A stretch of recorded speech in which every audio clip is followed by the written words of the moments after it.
Hello everyone, हमारे channel पे आप सबका स्वागत है। कैसे हैं आप लोग? आई होप अच्छे होंगे, आपकी तैयारी अच्छी चल रही होगी। तो जैसा कि आपको पता है कि हम यूपी ट्रिपल एससी की पीवाईक्यूज की श्रृंखला में सारे अभी तक जितने भी क्वेश्चंस आए हैं यूपी ट्रिपल एससी के विभिन्न एग्जामों में उनको सॉल्व कर रहे हैं, जिसमें हमने सबसे पहला सब्जेक्ट चूज किया है पॉलिटी। उसके भी 4-5 चैप्टर्स के हम क्वेश्चन देख चुके हैं। अब हम हैं भारत की न्यायपालिका पे। इसके भी कुछ क्वेश्चन प्रीवियस क्लास में डिस्कस हो चुके हैं, जिनको आप जाके देख सकते हैं। और आज हम इसके आगे के क्वेश्चन करेंगे।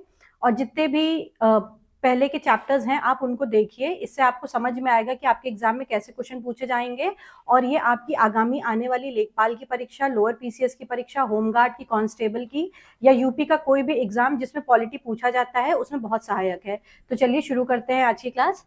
पहला क्वेश्चन है, भारत में जनहित याचिका के लिए निम्नलिखित में से किसने नींव रखी? न्याय के लिए जनता की मांग ने, संविधान ने, संसद के कानून ने या न्यायिक सक्रियता ने? जनहित याचिका से तात्पर्य यहाँ पे पीआईएल से है। PIL means public interest litigation. Public interest litigation.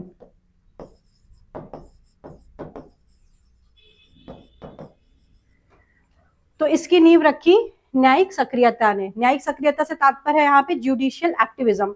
हमारे भारत में ऐसे बहुत से निचले तबके के लोग हैं या जो पढ़े लिखे नहीं हैं या बहुत गरीब लोग हैं जिनको उनके अधिकार और उनके कर्तव्य के बारे में नहीं पता है। तो जब उनको अपने अधिकारों के बारे में नहीं पता है तो उनका शोषण बहुत ज्यादा होता है।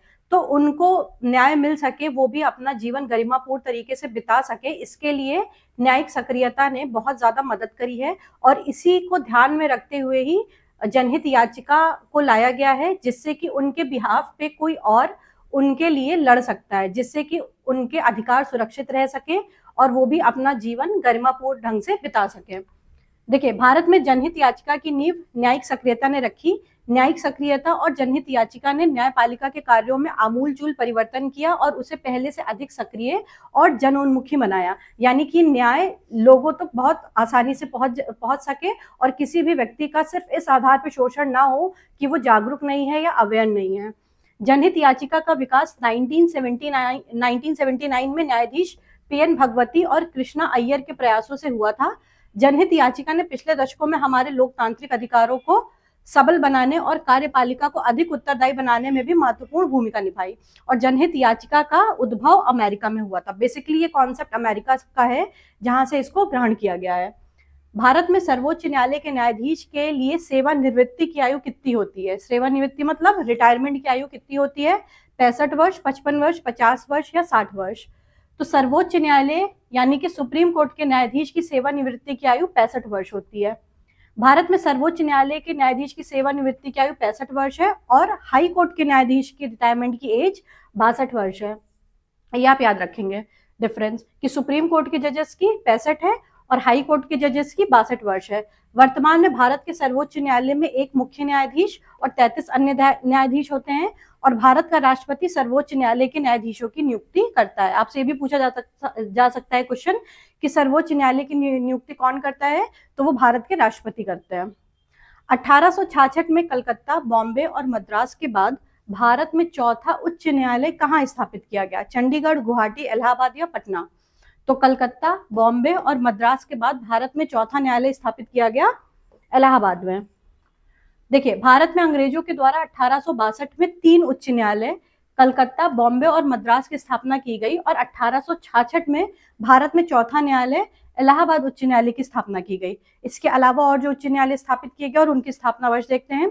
चंडीगढ़ उच्च न्यायालय की स्थापना 1966 में हुई, गुवाहाटी उच्च न्यायालय की स्थापना 1948 में हुई और पटना उच्च न्यायालय की स्थापना 1916 में हुई। मेनली आप ये याद रखेंगे कि अंग्रेजों के द्वारा किसकी स्थापना की गई? तो कलकत्ता, बॉम्बे, मद्रास और इलाहाबाद उच्च न्यायालय की। उच्च न्यायालय द्वारा निचली अदालत या न्यायाधिकरण को किस प्रकार की याचिका या रिट जारी की जाती है जिससे उसे अपने क्षेत्राधिकार से बाहर जाने या किसी ऐसे क्षेत्राधिकार के बाल्य ग्रहण से रोका जा सकता है जो कि उसके पास नहीं है? परमादेश, निषेध, उत्प्रेषण या अधिकार परीक्षा? तो इसका उत्तर क्या होगा? निषेध।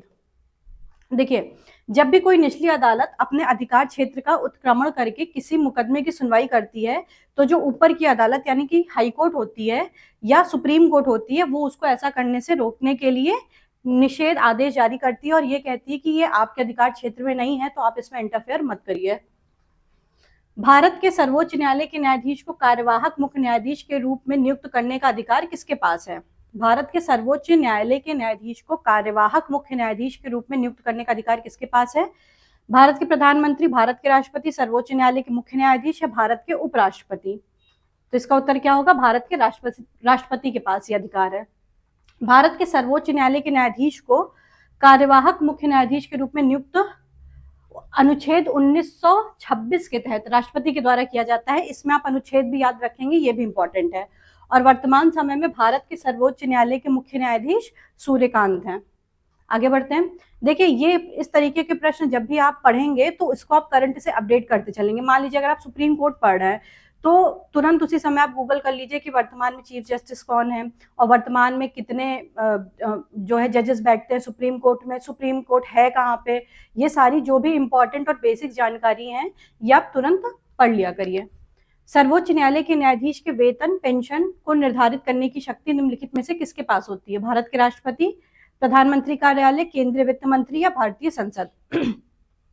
सर्वोच्च न्यायालय के न्यायाधीश के वेतन और पेंशन को निर्धारित करने की शक्ति भारतीय संसद के पास होती है।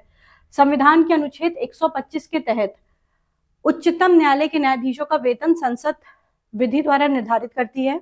किसी भी न्यायाधीश के वेतन, भत्ते और पेंशन में उसकी नियुक्ति के बाद अलाभकारी परिवर्तन नहीं किया जा सकता है और न्यायालय के प्रशासनिक व्यय भारत की संचित निधि पर भारित होते हैं और इसके लिए विधायिका की स्वीकृति की आवश्यकता नहीं होती है। न्यायिक समीक्षा का सिद्धांत किस देश में उत्पन्न हुआ फिर विकसित हुआ? अभी आपने देखा ही था कि हमने पहला ही क्वेश्चन इसका देखा था कि इस सिद्धांत का विकास कहाँ पे हुआ था? तो इस सिद्धांत का विकास हुआ था संयुक्त राज्य अमेरिका में। न्यायिक समीक्षा के सिद्धांत की उत्पत्ति संयुक्त राज्य अमेरिका में हुई, जो 1803 में अमेरिका के मुख्य न्यायाधीश मार्शल ने मारबरी बनाम मेडिसिन नामक विख्यात वाद में पहली बार न्यायिक समीक्षा की शक्ति की स्थापना करी थी। हालांकि भारतीय संविधान में न्यायिक समीक्षा सिद्धांत का स्पष्ट उल्लेख नहीं हुआ है, लेकिन फिर भी अब इस पे बहुत तेजी से काम चल रहा है और PIL बहुत ज्यादा दायर की जाती हैं। अनुच्छेद 13(2), अनुच्छेद 32, 226, 131 और 243 से अप्रत्यक्ष रूप से न्यायालय न्यायिक समीक्षा के सिद्धांत की शक्ति ग्रहण करता है। डायरेक्टली तो संविधान में नहीं मेंशन है, लेकिन इनडायरेक्टली वो यहाँ से न्यायिक सक्रियता जो है या जुडिशियल एक्टिविज्म जो है वो अपनी पावर अनुच्छेद 13(2), अनुच्छेद 32, अनुच्छेद 226, अनुच्छेद 131 और 243 से अप्रत्यक्ष रूप से अपनी शक्ति ग्रहण करता है। 1947 में न्यायिक सक्रियतावाद शब्द किसने गढ़ा था? जुडिशियल एक्टिविज्म, जुडिशियल एक्टिविज्म, ये शब्द किसने गढ़ा था? पियर्स बटलर, हर्नल एक्स्टोन, जॉन रॉबर्ट्स या आर्थर शेस्लिंगर जूनियर? तो ये गढ़ा था आर्थर शेस्लिंगर जूनियर ने। देखिए, न्यायिक सक्रियता एक बदलते समाज में न्यायिक दृष्टिकोण की एक गतिशील प्रक्रिया है। आर्थर शेस्लिंगर जूनियर ने जनवरी 1947 में फॉर्च्यून पत्रिका में प्रकाशित द सुप्रीम कोर्ट 1947 शीर्षक अभिलेख में न्यायिक सक्रियतावाद शब्द का प्रयोग किया था। सर्वोच्च न्यायालय के न्यायाधीश कौन कौन? न्यायमूर्ति गजेंद्र गडकर, कृष्णा अय्यर और PN भगवती ने भारतीय संविधान के अनुच्छेद 14, 19 और 21 की व्याख्या के बहाने न्यायिक निर्णयों द्वारा कई विधिक मानदंडों का सृजन किया, जिसमें सामाजिक दर्शन के माध्यम से न्यायिक सक्रियता का उभार हुआ है। इसमें आप ये भी याद रखेंगे कि जो भारत में मेनली जज फेमस हैं PIL के लिए, वो PN भगवती हैं। ये कई बार क्वेश्चन पूछा जा चुका है आपसे डायरेक्ट ऐसे ही। तो PN भगवती का इसमें बहुत ही इंपॉर्टेंट रोल रहा है PIL में। अपील के उच्चतम न्यायालय के रूप में किस संगठन को भारत के उच्चतम न्यायालय द्वारा प्रतिस्थापित किया गया था? भारत का संघीय न्यायालय, ब्रिटिश प्रधानमंत्री, ब्रिटिश संसद के हाउस ऑफ लॉर्ड्स ने या ब्रिटिश प्रीवी काउंसिल ने? तो इसका उत्तर क्या होगा? ब्रिटिश प्रीवी काउंसिल ने। अपील के उच्चतम न्यायालय के रूप में ब्रिटिश प्रीवी काउंसिल को भारत के उच्चतम न्यायालय के द्वारा प्रतिस्थापित किया गया था। भारत का उच्चतम न्यायालय भारत का शीर्ष न्यायिक प्राधिकरण है, जिसे भारतीय संविधान के भाग 5 के अध्याय 4 के तहत 28 जनवरी 1950 को स्थापित किया गया था और संविधान के अनुच्छेद 132 के अनुसार भारत के राज्य क्षेत्र में किसी भी उच्च न्यायालय की सिविल, दंडिक और अन्य कार्यवाही में दिए गए किसी निर्णय, डिक्री या अंतिम आदेश की अपील उच्चतम न्यायालय में ही होगी। वर्तमान में भारत में उच्चतम न्यायालयों की कुल संख्या कितनी है? 35, 14, 30 या 25? तो वर्तमान में कितनी है? 25। एक बार आप इसको क्रॉस चेक भी कर लीजिएगा, हो सकता है ये और अपडेट हो गए हो। वर्तमान में भारत में उच्च न्यायालय की संख्या 25 है। संविधान के अनुसार प्रत्येक राज्य के लिए एक उच्च न्यायालय होगा। और ये बात कौन से अनुच्छेद में बोली गई है? ये बोली गई है अनुच्छेद 214 में। ये फैक्ट आपके लिए इंपॉर्टेंट है, क्योंकि डायरेक्ट आपसे ऐसे भी प्रश्न पूछता है कि प्रत्येक राज्य के लिए एक उच्च न्यायालय होगा, ये कौन से अनुच्छेद में बात बोली गई? आपको ऑप्शन देगा 213, 214, 215, 216। ठीक, तो ये बात बोली गई है 214 में। प्रत्येक उच्च न्यायालय का गठन एक मुख्य न्यायाधीश और अन्य न्यायाधीशों से मिलकर किया जाता है, और इनकी नियुक्ति किसके द्वारा की जाती है? राष्ट्रपति के द्वारा। और केंद्र शासित प्रदेशों में से केवल दिल्ली में ही उच्च न्यायालय है। निम्नलिखित में से किसके पास 2 या 2 से अधिक राज्यों के लिए सर्वमान्य उच्च न्यायालय स्थापित करने का अधिकार है? भारत के मुख्य न्यायाधीश, भारत की संसद, भारत के राष्ट्रपति या भारत के प्रधानमंत्री? किसके पास 2 या 2 से अधिक राज्यों के लिए सर्वमान्य उच्च न्यायालय स्थापित करने का अधिकार है? यह है भारत की संसद के पास। ठीक है, इसका उत्तर होगा भारत की संसद। भारत की संसद के पास 2 या 2 से अधिक राज्यों के लिए सर्वमान्य उच्च न्यायालय स्थापित करने का अधिकार है। और संविधान के अनुच्छेद 231 के तहत संसद द्वारा 2 या 2 से अधिक राज्यों के लिए एक ही उच्च न्यायालय स्थापित किया जा सकता है। उत्तर पश्चिम प्रांतों के लिए उच्च न्यायालय की पीठिका को कब आगरा से इलाहाबाद स्थानांतरित किया गया था? तो ये किया गया था 1869 में। उच्च न्यायालय की पीठिका को आगरा से इलाहाबाद स्थानांतरित किया गया था 1869 में। देखिए, 11 मार्च 1919 को जारी पूरक लेटर्स पेटेंट के द्वारा इसका नाम बदलकर इलाहाबाद उच्च न्यायालय high court of judicature at Allahabad कर दिया गया था। और संविधान के अनुसार प्रत्येक राज्य के लिए एक उच्च न्यायालय होगा। ये वाला फैक्ट आपके लिए इंपॉर्टेंट है कि 214 में बोला गया है कि प्रत्येक राज्य के लिए एक उच्च न्यायालय होगा। उत्तर प्रदेश पुनर्गठन अधिनियम 2000 की धारा 35 के अनुसार इलाहाबाद में उच्च न्यायालय उत्तरांचल राज्य के क्षेत्र में आने वाले जिलों पर इसका क्षेत्राधिकार कब से समाप्त हो गया? कितने जिलों पर इसका क्षेत्राधिकार समाप्त हो गया? 10, 8, 13 या 16? तो इसका उत्तर क्या होगा? 13 जिलों पर। देखिए, उत्तर प्रदेश पुनर्गठन अधिनियम 2000 की धारा 35 के अनुसार इलाहाबाद में उच्च न्यायालय का उत्तरांचल राज्य के क्षेत्र में आने वाले 13 जिलों पर क्षेत्राधिकार समाप्त हो गया, और उत्तरांचल का नाम वर्ष 2006 में बदलकर उत्तराखंड कर दिया गया, और इसकी राजधानी क्या है? देहरादून है। केंद्रीय प्रशासनिक न्यायाधिकरण की स्थापना किस वर्ष की गई? 1990, 1975, 1985 या 1950? तो इसका उत्तर क्या होगा? 1985। केंद्रीय प्रशासनिक न्यायाधिकरण और राज्य प्रशासनिक न्यायाधिकरण की स्थापना भारतीय संसद के द्वारा प्रशासनिक न्यायाधिकरण अधिनियम 1985 के द्वारा की गई थी, और केंद्रीय प्रशासनिक न्यायाधिकरण की मुख्य पीठ नई दिल्ली में है। इसके अतिरिक्त विभिन्न राज्यों में 17 नियमित पीठ और 30 डिवीजन पीठ हैं। इसमें एक अध्यक्ष, उपाध्यक्ष और अन्य सदस्य होते हैं, जिनकी नियुक्ति राष्ट्रपति के द्वारा की जाती है।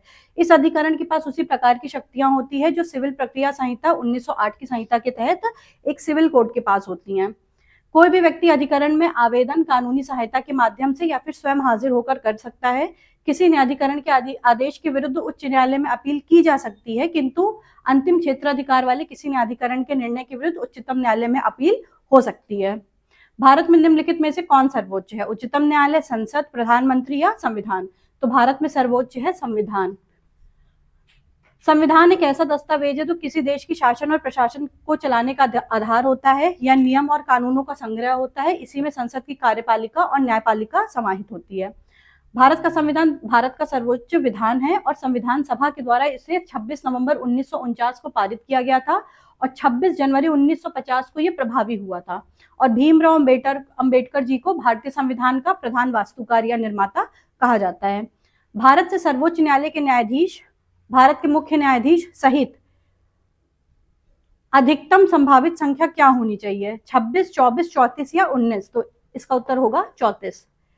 भारत में सर्वोच्च न्यायालय के न्यायाधीशों की अधिकतम संभावित संख्या 34 होती है। न्यायमूर्ति श्री एच.जे. कानिया भारत के पहले मुख्य न्यायाधीश थे, और वर्तमान में मुख्य न्यायाधीश कौन है? सूर्यकांत।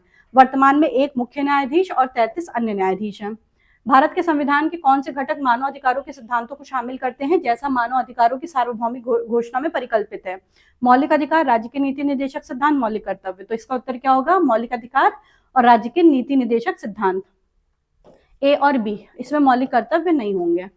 भारत के संविधान के मौलिक अधिकार और डीपीएसपी मानव अधिकारों के सिद्धांतों को शामिल करते हैं, जैसा कि मानव अधिकार की सार्वभौम घोषणा में परिकल्पित किया गया है। मानव अधिकार से अभिप्राय मौलिक अधिकार और स्वतंत्रता से है, जिसके लिए सभी प्राणी हकदार हैं, जैसे जीवन जीने का अधिकार, अभिव्यक्ति की स्वतंत्रता, कानून के समक्ष समानता, आर्थिक, सामाजिक और सांस्कृतिक समानता का अधिकार, भोजन और शिक्षा का अधिकार। इसमें ये सारी चीजें शामिल होती हैं। भारतीय संविधान का कौन सा भाग सभी न्यायिक मामलों में अधिक क्षेत्र वाली एक एकीकृत न्यायपालिका के प्रावधान को प्रतिस्थापित करता है? भाग 20, भाग 2, भाग 3 या भाग 5? कौन सा भाग सभी न्यायिक मामलों में अधिक क्षेत्र वाली एकीकृत न्यायपालिका के प्रावधान को प्रतिस्थापित करता है? तो इसका उत्तर होगा भाग 5। देखिए, भारतीय संविधान का भाग 5 सभी न्यायिक मामलों में अधिक क्षेत्र वाली एकीकृत न्यायपालिका के प्रावधान को प्रतिस्थापित करता है। राज्य में जिला न्यायाधीशों की नियुक्ति कौन करते हैं? सुप्रीम कोर्ट के जज, राज्य के मुख्यमंत्री, राज्यपाल या भारत के मुख्य न्यायाधीश? तो इनकी नियुक्ति करते हैं राज्यपाल। जिला न्यायाधीशों की नियुक्ति कौन करता है? राज्यपाल करते हैं।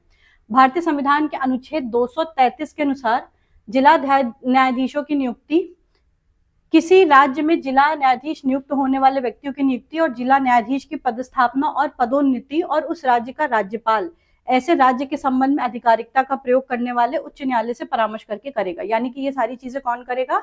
राज्यपाल ही करेंगे, लेकिन वो नियुक्ति करने से पहले एक बार उच्च न्यायालय से परामर्श भी करेंगे। वर्ष डैश में उच्चतम न्यायालय की स्थापना करी गई थी? कब करी गई थी? 1952, 1947, 1949 या 1950? सुप्रीम कोर्ट की स्थापना कब करी गई थी? तो इसकी स्थापना करी गई थी 1950 में। भारत का उच्चतम न्यायालय या भारत का सर्वोच्च न्यायालय भारत का शीर्ष न्यायिक प्राधिकरण है, जिसे भारतीय संविधान के भाग 5 में अध्याय 4 के तहत स्थापित किया गया है। और भारत के उच्चतम न्यायालय का उद्घाटन 28 जनवरी 1950 को हुआ था। भारतीय संघ की अधिकतम और व्यापक न्यायिक अधिकारिता उच्चतम न्यायालय को प्राप्त है। तो आज हमने देख लिए न्यायपालिका के कुछ क्वेश्चन। आप इसको रिवाइज करिए, कई बार सुनिए, जिससे आपको आइडिया लगे कि आपके एग्जाम में कैसे पेपर आएंगे। और इसके आगे के टॉपिक का डिस्कशन हम कल करेंगे। तब तक के लिए थैंक यू वेरी मच।